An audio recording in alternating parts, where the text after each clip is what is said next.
you are so much committed in supporting us. And also, we are here today to bring you another new content. We are here to learn today about variables, if, else, and while loops. So in this case now, remember yesterday we did the hello world when it tried to explain to you how your C program, which stages does it has to undergo. That is from pre-processing stage, compilation stage, assembling stage, up to the linking stage, whereby you will now have the executable file. Now that you have known each and every process in which your program undergoes until you get an executable file, which is now readable, I will love to go and see what are variables. I believe in one way or the other you have heard about variables, and now you're asking yourself, what are variables? How can we create variables, and how are variables helpful in our C program? So here today, we are trying to take you through the variables, and here are some of the resources that you have been given to read, which I believe that all of us, you will try as much as you can to go through all of them. But in this video, we have tried to simplify all these resources, but I cannot say that we will go through all the resources, but we will try as much as we can to go through what we think that it will be necessary for today's assignment. And what I can say is that the first resource, that is everything you need to start with C, is that I can say is that this is one of the materials or the resources that we read yesterday, but also we have been asked to read it today. So, and then say that you do not learn anything there, but make sure you read entirely first and make sure you understand the slides, comments, data types, integer types, declaration, characters, arithmetic operators, variables, assignment, comparators, logical operators, if else, and while loops. So this is what you are required to understand in this particular resource. And then we'll talk about keyword and identifiers, integers, arithmetic operators, if statement, and if else statement. So this is what you will be required to understand. Okay, also we'll talk about the arithmetic operators in C, if else statement, if statement, and the relation operators, logical operators, while loop, and while in C. So this, and also we'll talk about ASCII. You have to understand what is ASCII. ASCII is this is where we have to understand that each character is represented. How is every character represented in the ASCII table? And all else we have to understand is that we will talk about if else and all this. Yes, this is what I believe that we will be required to know.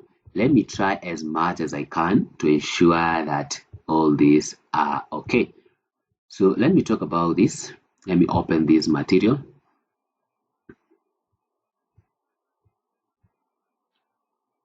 When I open this material, you will see that this is what you did yesterday. Everything you need to start to start C. So I will not go through each and everything here because you learned about it yesterday, but I will just skim through it just to help you understand some few concepts here and there. So allow me to, what is C? We say that C is a procedural language, meaning that every code has to be executed first of all from the main function. So what happened in C is that we can have as many functions in C, but the moment your program finds C, the main function, that is where your code will begin. Your code will begin from the main function. Then we come to a point where we're asking ourselves, what are comments? Remember we said yesterday that comments are not part of the code. Comments are just what you need to have your code.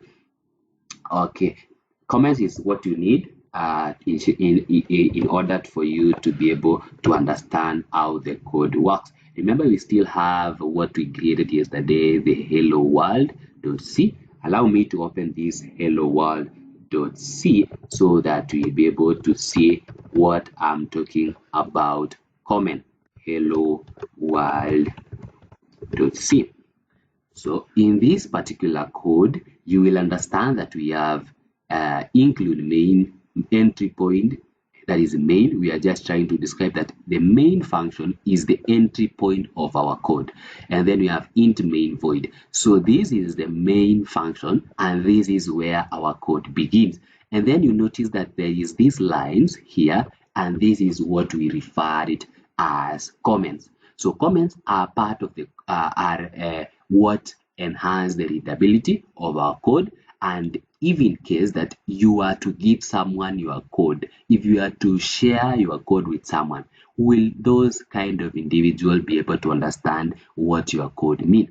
Assuming that I create a software and I have a code of it, if I share the same code with my friend, will my friend be able to understand my code? That's the biggest question.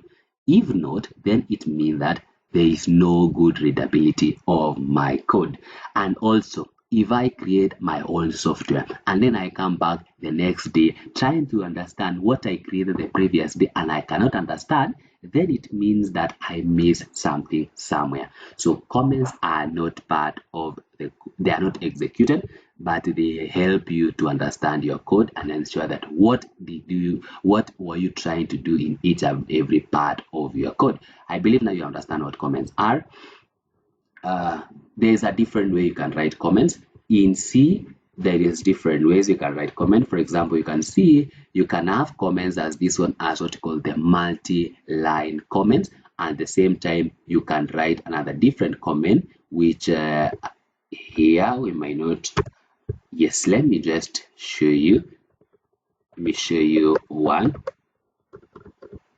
Let me have it here like that. Then I do this way. So I will say like this, and then I say single line comment like that. Yes, that's a single line comment in C, while the rest are multiple lines comment. Let's continue. We are done about comments. Let's talk about variables, which is the main part of our today's concept. So what are variables? Variables are, in this case, I refer as what we call the memory location. So memory location is that where memory location is that it contains something in it. It is a memory. It's like a bag that contains something. I always give an example of a box that contains some fruits in it. So it is a box. It contains fruits. So that box is what I refer as a variable. A variable, this is my container. It has something in it, and that is what I refer as variable. Then the biggest thing is, how can we create variables in C? So if I go back here to my code, allow me I will just manipulate this code, though I will not run at the end of the day, but I'm just trying to explain to you something. So in creating variables, you need to understand one thing is that you need to tell us what data type does that code variable contain. For example, if I say that int variable name, so int means that I am saying that I am trying to tell you that that variable is an integer. For example, if I say int var name is the variable name. For example, in this case, I'm not to say var name, but I say fruit. So int fruit. So I have a container called fruit, which contain my fruits in this case. So I will leave like that, and then I come to the second line where I will say fruit is equals to 20. What does this mean? In the first line of this statement is that I'm saying that in the first line I am creating a variable. This is called variable declaration. Why do you say variable declaration? We say variable declaration because we are declaring that particular variable. It has nothing in it. If we are to call that variable and ask that variable, what do you have? Then we'll understand that that variable has nothing in it. So this is called variable declaration. So, and then we come to the second part of this code. This is when I can say that we have what we refer, I can say that we have what we refer it as initialization of variable. So there is how you create variable. You can declare variable and then you can come back and initialize. So initializing a variable is that you are giving that variable content. What content will that variable holds? So when we say, first of all, int is that we are telling us that that variable will contain an integer value. So int and then a variable name. So you are telling us that this variable will contain an integer value. And what does initialization comes in? When we initialize it, we are getting that it is telling us that it has 20. So which 20 is an integer. Then we must follow, if we declare as an integer, then we must be able to follow up and show that it is really an integer.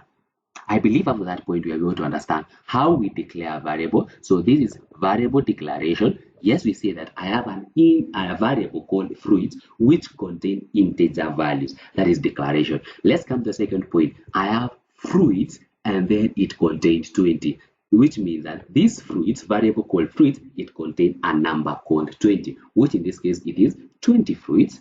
Yes, which I believe so. Yes. So that is variable creation and variable declaration. Then we can come back and then we go to manipulate function, manipulate variable. We can come and say later, that is maybe you can change the concept, the content of that variable. Can come and say fruits again is equals to fruits and then plus 10. What I'm trying to understand is that it is still the same thing. What I'm trying to say is that whatever this container has, yes, we know that this container called fruits or variable called fruits has 20 fruits in it. But I'm coming back and say fruits again will contain fruits plus 10. I'm saying whatever this container had, that is fruits, whatever it had fruits. How many fruits did we had? We had 20 of it. Then plus 10. So this particular at this point, this variable will contain 30. So the answer in this case will be 30. So it will contain 30, and that is what the value of fruit at that point. I believe how that far you are understanding something. So if I come out, I can still say fruits equals to fruits. I can still say fruits is equals to fruits plus 20. What do you understand by that? It will say, what do we have inside fruits? We have 30. So now it will go at this point. That is why we say procedural. It go at this point and find that, oh, in the latest variable we declare initialize it to 30. So if I add now, we're saying 30 plus 20. So in this case, it will have 50. So that is how we have in variables. I believe you are getting to understand something. Let's try understand about data types. Data types. What do you understand about data types? Data types is a character. Character contain 1 byte. 1 byte is equals to 8 bits. So we have character type which contain 1 byte. We have unsigned character 1 byte, short 2 bytes, unsigned short 2 bytes, integer 4 bytes, unsigned integer 4 bytes, and then we have long 8 bytes, unsigned long 8 bytes. So you will understand why we're saying this one as we go by. So you can say that this is a variable declaration. Type of the variable, that is the type of the variable, that is the type it will contain. It will contain integer. Will it contain character? Will it contain unsigned? So that is what you have to tell us, that this type of my variable will contain what type of characters. And then we come, for example, int I. This is what you call a variable declaration. In this case, there is nothing we have given to these particular variables. So let's come to arrays. Arrays in this case, these are also memory location. And in this case, now we are specifying what exactly can we having in this one. For example, let me give you an example. we first of all have to tell us, you have to tell us that this variable will contain what? Maybe we can say int is an integer, it is of type int. Then in this case, I will still use, okay, what can I really use? Fruits. Let me use vegetables. So let me use vegetables. Instead of saying fruits, I will use vegetable. So in this case, we understand that it is an integer. Whatever is contained in that particular variable are integers.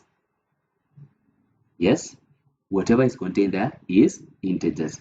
So I will say, in this case, I will specify how many will it contain, how many memory spaces will it be having.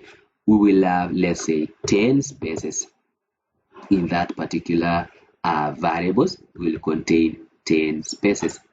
And then that is, at this point, is what we call variable declaration. So we have declared this variable, we have array declaration, we have declared this array to be of type int, and it is called vegetable, and it requires 10 memory location.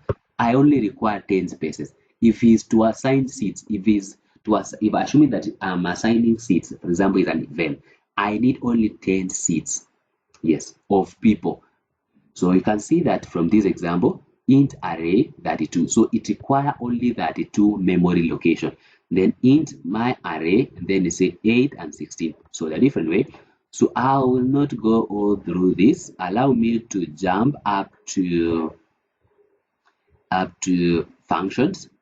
Function is say that function is a collection, a program is a collection of function, which means that is a sequence of program instructions that perform a specific task, packaged as unit. For example, here, return type, function name. So type param. You will understand that whatever, let me explain from this one. Int function, this is the type.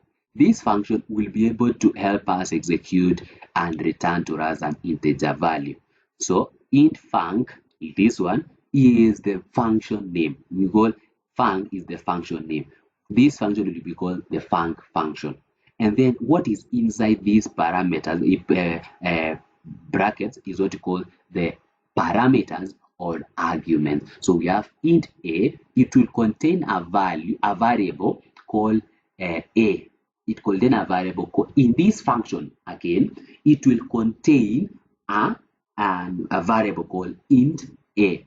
And this int a, and then it also has a character b, or car b. So in this function, it will help us to have two parameters or two arguments. It will allow us to have two arguments. As I said, there's also what we call entry point is the main function. Whenever your code encounter the main function, that is where we call the entry of that code of yours.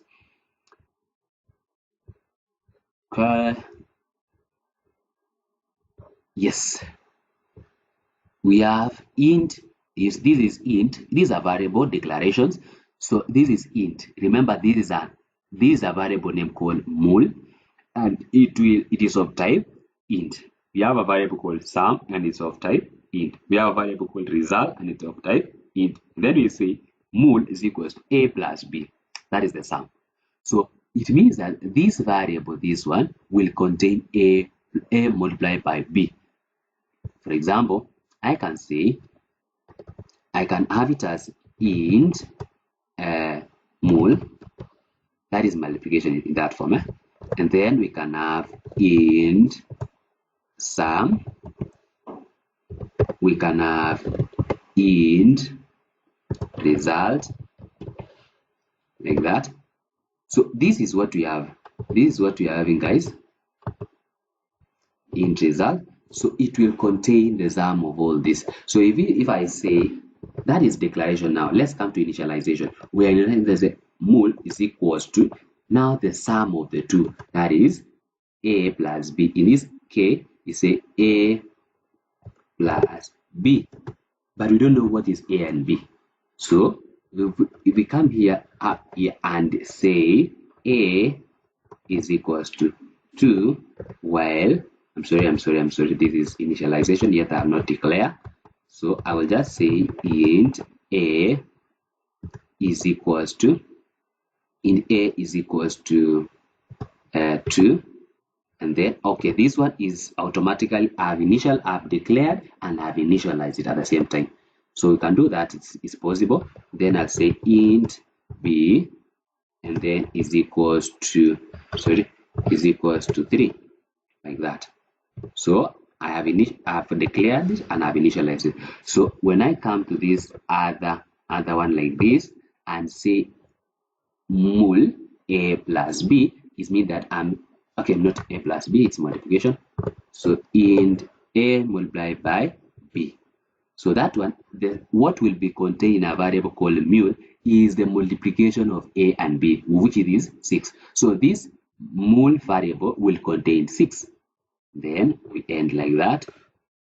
And then we come to the second one, that is sum. What will sum contain? It will contain the addition of a plus b. So what is the addition of a plus b? It is 2 plus 3, which is 5. So the sum variable will contain 5 instead of all these alphabets. So we have another variable called result. Result will contain, let's say for example, a multiplication plus sum. What do we understand?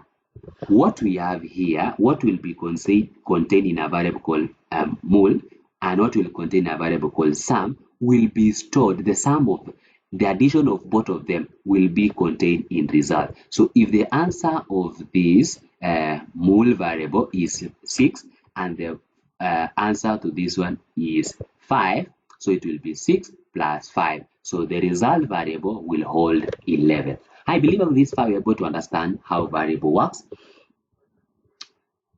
Yes, so I have tried as much as I can to explain variables, and let's come to arithmetic operation, and which we have done. That is a number plus another number, a number multiplied by another number. So we can have a basic expression like this one. Int main. Remember, we say that the main function is where your code now begin to execute. You have int a, int b. You have like this: 1 plus 2 plus 3 times 4 minus 1. This expression has the value of 14. Why? How does it happen? Also, I have to understand that C programming language follow what we had like BODMAS. It has the order of operation. So let's come to this other example. Int a is equals to 12 plus 8. So whatever this variable is, whatever this container is, it will contain the sum of these two numbers. 12 plus 8 is 20. So this a, whenever next time we call a, it will not be just an a, but it will be 20, meaning that it will contain 20 in it. Okay, let's talk about affection. Affection is that you are saying that this variable contains this one. This variable is the same thing what we have done. A is equals to 1. A is equal to 2 plus 3. Meaning that this variable A will contain the sum of this. This variable B will contain the sum of A plus C. So that's what we call affection.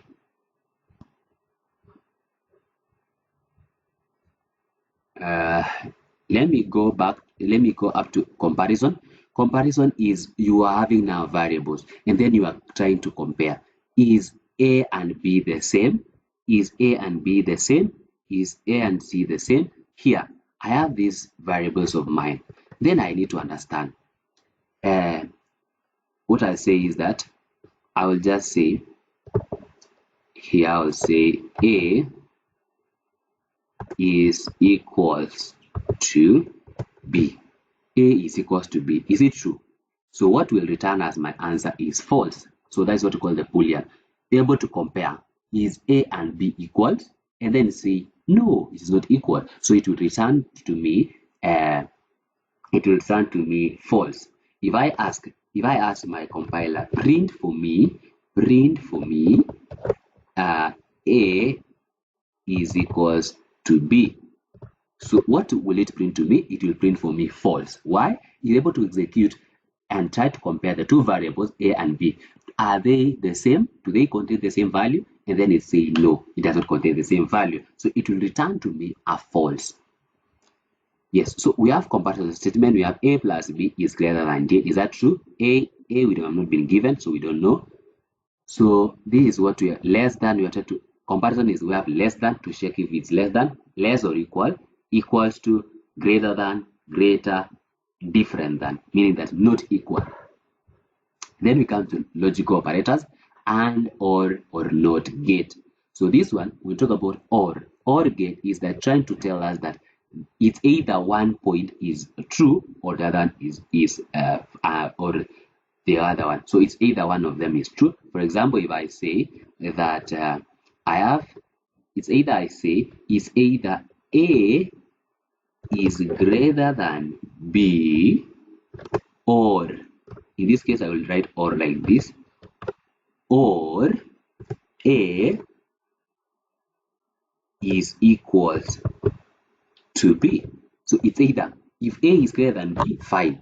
If A is equal to B, fine. So it check one of them. If one of them is true, it will print for me what I need. So this is what I will not go much in this, but I will explain when we talk about the if-else statement. So allow me to jam all this. Comma operator, then this one size of. So we say when you say size of int, int you know is how many bytes? It's 4 bytes. So it will return when we ask when we write a program that says size of int, and then we return for us 4. Why? Because int contain 4 bytes. When it says size of C, we don't know, C is a character, so it will print for us 1 because it is a character. Character is of type and I can have only 1 byte. So control structures when we talk about now the if-else and if-else statement. So what we are trying to say is that if one statement, so you have to understand that if condition is true, then execute something. If condition is true, execute something. Let me remove this. So I will just say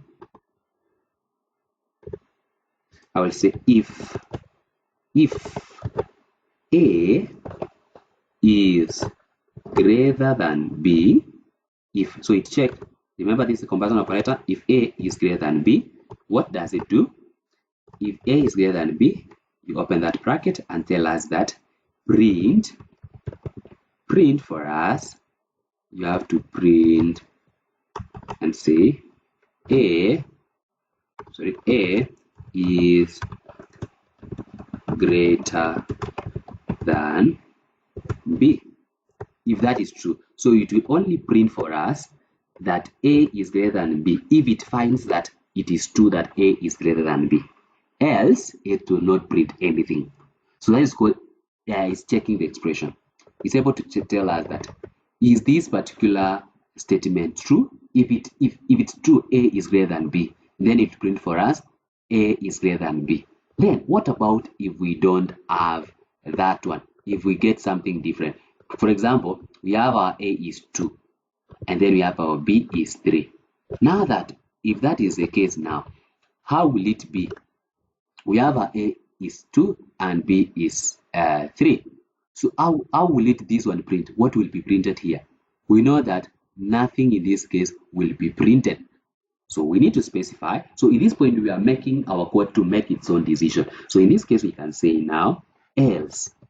If A is not greater than B, else what do you do next? Else print for us. What do you do? Printf like this. And what are you printing for us? You are printing for us something different. Let's say B is greater than A. Because one thing, if A is not greater than B, then obviously B will be greater than A. Is that true? Yes, because if A, we are checking is A greater than B? No, it is only B who is greater than A. So the statement in the first place is that if A is greater than B, then it will print B is greater than if it is true A is greater than B, it will print A is greater than B. Else, if it is not, it will print for us B is greater than A. I believe at that point I've tried to give you a scenario, but let's assume we have a scenario, we have more than one statement, we have more than one condition to test. Assuming we have more than one condition to test. So assuming here I create a variable, allow me to create a variable here on top and say, I will say a, let me just say int grades of student. What the student score is equals to, okay, I'm just saying is equals to 0.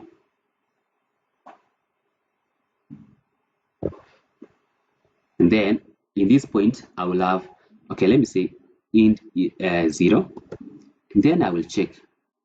In this case, okay, it's not making sense, but I'm trying as much as I can to bring in another perspective whereby it may be just imagining you are creating a grading system where it grades student based on the marks they score.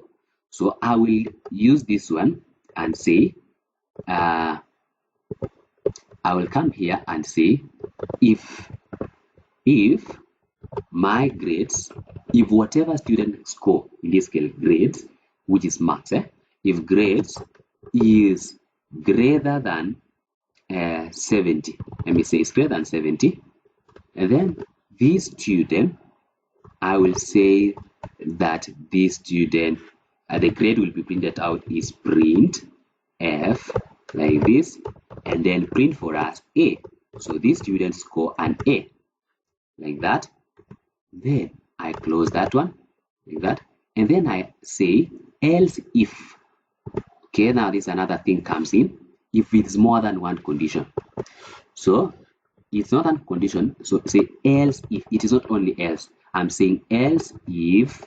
Now we are giving another condition. If grades now it is greater than 70, it is have to print A. What about if A is greater than 60, meaning that it is not greater than 70 but is in between 60 and 70? What will student score as the grade?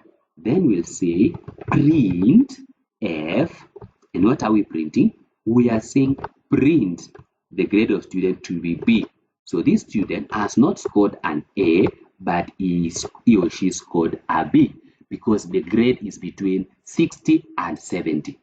Else if the student grades is greater than 50, meaning that it is above 50 but less than 60. That's what it means. Above 50 but less than 60. If the student grade is above 50, then what can we do? Then we have to, okay, I wrote something wrong. Okay, don't mind about my code, it might be wrong, but I'm just trying to explain the concept of if-else statement. So if now it's greater than 50, if the student grade is greater than 50, then what are we doing? We are printing that the student scored a C. So what we are printing is that we print C. We print C. That is if student grade is above 50. So we print C. Else, we can go from there. Now we can call it a D. So that is, let me say one more. Else if grades is above 40, then we can say that the student has print the student scored a D, like that. So we can say that the student scored a D if we get anything above 40, between 40 and 50. And then we say else, what are we saying? Else print, so if now the student does not meet all of this, then we say print f And then in this case we say fail. So the student has failed, like that. So it will execute. What will happen is that it will execute the first one. It will say, in the first one, I have a grade. So the grade is 0. If the student gets above 70, is scored an A. If not 70, is not above 70, but he or she is above 50, above 60, but not above 70, is between 60 and 70, this student is supposed to score a B. If it's above 50 but less than 60, this student is supposed to score a C. And if the grade is above 40 but less than 50, this student is supposed to score a D. So else anything is fail. So in that case, we have to specify the maximum. So in this case, I will come here where we have grades. If grades, here I will have if grades is greater than 70, and I will use this one to test two parameters, and also grades is less than 100. Remember, score must be less than 100. So if grades is above 70 and grade is also less than 100, then the student scores an A. I believe to this point you have been able to understand the if-else statement or the console structure. While loop also is almost the same thing, but in this case we have initialize I to 0. Then while I is less than 98, in as long as this particular I will be less than 98, then I variable this one will be that's and then we increase. So let me come to this point. I may try to explain you the last thing because I don't want to make it so long.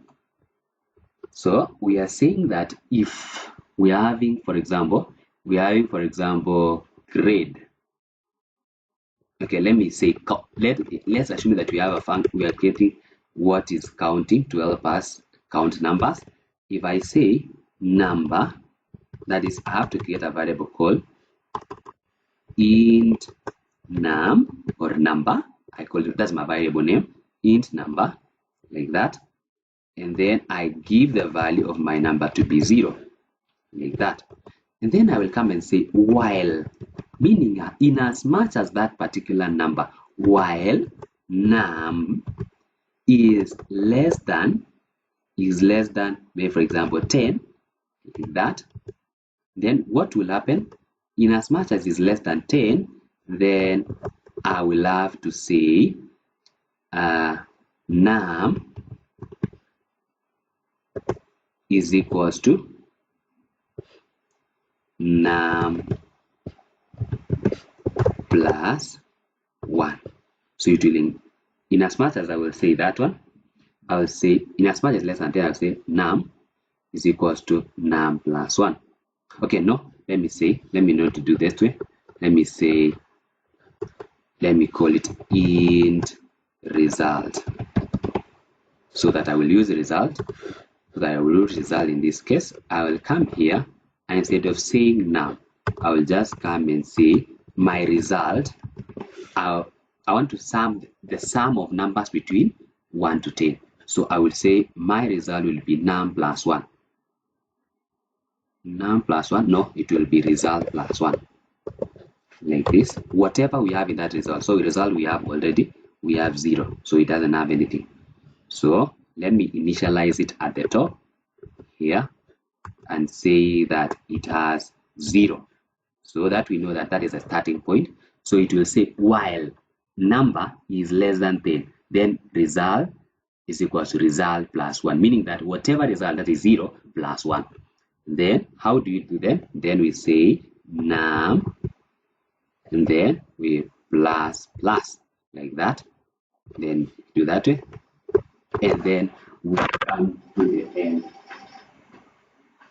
So we come to the end of that one. So now that we have achieved that one, then that is now okay. So it will run this one in as much as this one is less than 10. So it will come and find it is 0, and then it add another 1. So num plus, so it will be 1. 1, it check 1 is less than 10. No, yes. then we'll say result, which is we have already had 1, so it will say 1 plus 1, which is 2. So our result will contain 2. It will go back and then increase 1. It will go back. It is num is now 2. So 2 is 2 less than 10? Yes. Then we'll come and say result, which we already asked 2. 2 plus 1, which is 3. So our result will contain 3. And then increase again, num will go to 3. 3 is less than 10? Yes, it is less than 10. Come, result. A result which we already had 3 plus 1. So plus 1, our result will contain 4. And then also add again num, that is adding 1. Then go back there, it will get also 4. Is 4 greater than 10? Like that. It will continue as much as the condition is true. So when the condition is no longer true, then it will exit. I believe this point I'm able to help you understand all this what I'm explaining. So let me stop there. I will try as much explain more content. I will just ask if in case you find anything also you find that you don't understand, please request there in the chat and chat there. Then what you need, you feel like we need to tackle, please do it on the chat below, so that we'll get back to you. We'll create another video that will try to address what you are asking us to do. We are here for your service every other time. So welcome for another video that is coming. So for this case, I believe that I've given you an overview of what a variable is, how variable you're using variable in control structure, that is if else, while loop, and many which I have not handled, that is 4. But in as time will allow me, I will cover it in the later day. But in case you want something to be covered today, maybe you can just require a request there on the chat. Thank you very much for your time. See you next time. Will be handling task.